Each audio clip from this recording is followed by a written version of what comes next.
উত্তরায় ইভটিজিং ও কিশোর গ্যাং প্রতিরোধে শিক্ষার্থীদের সাথে পুলিশের আলোচনা সভা অনুষ্ঠিত।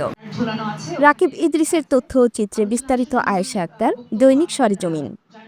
রাজধানীর উত্তরায় ইভটিজিং, কিশোর গ্যাং, মাদক, বাল্যবিবাহ, সন্ত্রাস ও জঙ্গিবাদ প্রতিরোধে শিক্ষার্থীদের সাথে এক সচেতনতামূলক আলোচনা সভার আয়োজন করা হয়েছে।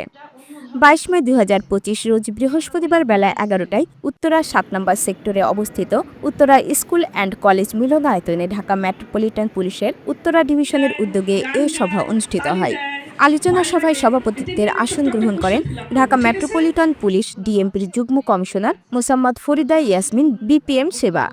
বিশেষ অতিথি হিসেবে উপস্থিত ছিলেন ডিএমপির অতিরিক্ত উপপুলিশ কমিশনার ফারজানা ইয়াসমিন, উত্তরা পশ্চিম থানার officer in charge OC Mohammad Hafizur Rahman, PPM সেবা এবং পুলিশের অন্যান্য ঊর্ধ্বতন কর্মকর্তারা।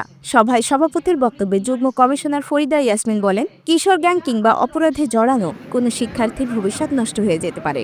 এজন্য শিক্ষার্থীদের এখন থেকেই সচেতন হতে হবে এবং পরিবারের পাশাপাশি শিক্ষা প্রতিষ্ঠানগুলোকে এ বিষয়ে কার্যকর ভূমিকা রাখতে হবে। বিশেষ অতিথির বক্তব্যে অতিরিক্ত পুলিশ কমিশনার ফারজানা ইয়াসমিন বলেন, তরুণরাই আগামী দিনের ভবিষ্যৎ। তাদের মানসিক ও নৈতিক বিকাশের জন্য শুধু পাঠ্যপুস্তক নয়, প্রয়োজন সঠিক দিক নির্দেশনা ও সামাজিক মূল্যবোধের চর্চা। কিশোর গ্যাং কিংবা মাদকের মতো বিপথগামিতা থেকে দূরে থাকতে হলে প্রথমে নিজেকে জানো, নিজের দায়িত্ব বুঝো। খুব ছোট করে কিছু বলতে চাই।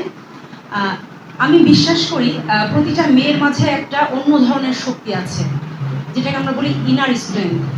ঠিক আছে, এটা আমাদের অনেক সময় পরিবার, শিক্ষক ও বন্ধুদের সঙ্গে খোলামেলা আচরণ রাখো। প্রয়োজনে পুলিশের সহায়তা নাও, আমরা সব সময় পাশে আছি।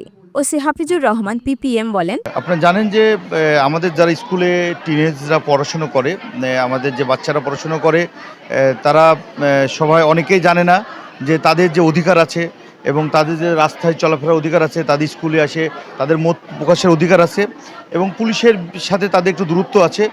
এগুলো কমানোর জন্য এবং তাদের সমস্যাগুলো সরাসরি আমাদের পুলিশের কাছে যাতে বলতে পারে, এই জন্য মূলত আজকের প্রোগ্রামটা করে এবং আমরা পর্যায়ক্রমে উত্তরা সকল স্কুলে আমরা এই প্রোগ্রামগুলো করব। আমরা শুরু করেছি যেহেতু উত্তরা হাই স্কুল আমার থানা এলাকার সবচেয়ে বড় প্রতিষ্ঠান, তো এটা দিয়ে শুরু করেছি। আমরা এখানে আরেকটি সেশন করাবো, আমরা ডে শিফটে আমরা একটা সেশন করাবো পরবর্তীতে। এবং এটার উদ্দেশ্য মূলত যেটা বললাম যে এরা অনেক সময় কোচিংয়ে যায়, এরা বিভিন্ন বাসায় যায়, বিভিন্ন টিজিংয়ের শিকার হয়, কিশোর গ্যাংয়ের শিকার হয়। এগুলো থেকে যাতে তারা সাহসী মনোভাব নিয়ে চলতে পারে এবং আমাদের সাথে সার্বক্ষণ যোগাযোগ রাখতে পারে, এই জন্যই মূলত এই প্রোগ্রাম, এই উদ্দেশ্যে। বিশেষ করে এই প্রোগ্রামগুলো বিশেষ করে শিক্ষার্থীদের জন্যই, যারা স্কুলে আসা যাওয়া করে, কলেজে আসা যাওয়া করে, এদের উদ্দেশ্যে এই প্রোগ্রামগুলো।